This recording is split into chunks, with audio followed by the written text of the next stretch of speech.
بسم اللہ الرحمن الرحیم۔ ناظرین السلام علیکم۔ کرونا کے حوالے سے نئی اپڈیٹس کے ساتھ ایک بار پھر حاضر ہیں۔ آج جیسا کہ پہلی ویڈیو میں بتا دیا گیا تھا کہ NCOC کا اجلاس ہو رہا ہے کرونا کے حوالے سے، تو وہ اجلاس ہوا اور وزیر اعظم نے سخت اظہار تشویش کیا اور SOPs پر عمل درآمد کے لیے فوج اور رینجرز سے مدد لینی پڑی تو لیں گے، یہ وزیر اعظم پاکستان نے کہا ہے۔ تو ناظرین، جیسا کہ آپ کو پتہ ہے کہ پاکستان میں دن بدن کرونا کے حوالے سے صورتحال تشویشناک ہو رہی ہے، اور لازمی بات ہے کہ حکومت وقت کو بھی اس کی فکر ہے، اور خاص طور پر سکولوں کے حوالے سے، سکولوں کی بندش کے حوالے سے مختلف قسم کے فیصلے کیے گئے ہیں کہ جن شہروں میں کرونا کیسز زیادہ ہوں گے وہاں 9ویں سے 12ویں جماعت کی کلاسز عید تک بند کر دی جائیں گی۔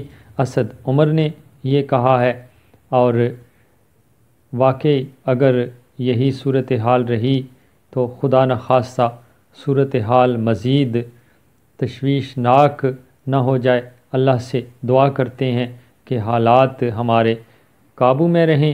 اس کے علاوہ بھی محکمہ تعلیم نے پہلے سے بند 13 اضلاع کے ساتھ اب خانے وال، بکر جھنگ اور اوکاڑا کے تمام سکولز بھی بند کر دیے ہیں، اور پہلی سے 8ویں تک جو 13 اضلاع کے سکولز بند تھے، ان میں اب خانے وال، بکر جھنگ اور اوکاڑا کے تمام سکولز کو بھی شامل کر دیا گیا ہے، اور باقی اضلاع میں فی الحال سکولز کو کام کرنے کی اجازت دے دی گئی ہے۔ تو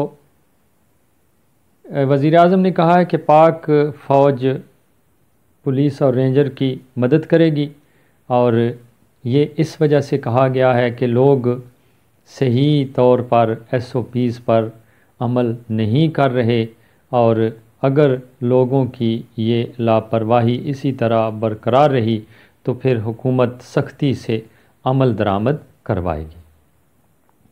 اس کے علاوہ 5% سے زیادہ کیسز والے اضلاع میں تمام سکولز بند رہیں گے، یہ بات بھی اسد عمر نے کہا ہے۔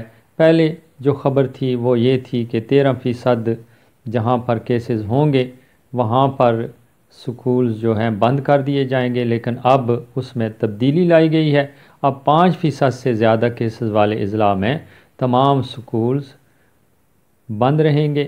اس کے علاوہ تمام بازار 6 بجے بند کر دیے جائیں گے، اور دفتری اوقات کار دوپہر 2 بجے تک محدود کر دیے گئے ہیں، اور یہ صورتحال ہے جی، ملکی صورتحال ہے، اس لیے تمام شہریوں سے گزارش ہے کہ وہ SOPs پر سختی سے عمل درآمد کریں۔ پھر حاضر ہوں گے، اجازت دیجیے، اللہ نگہبان۔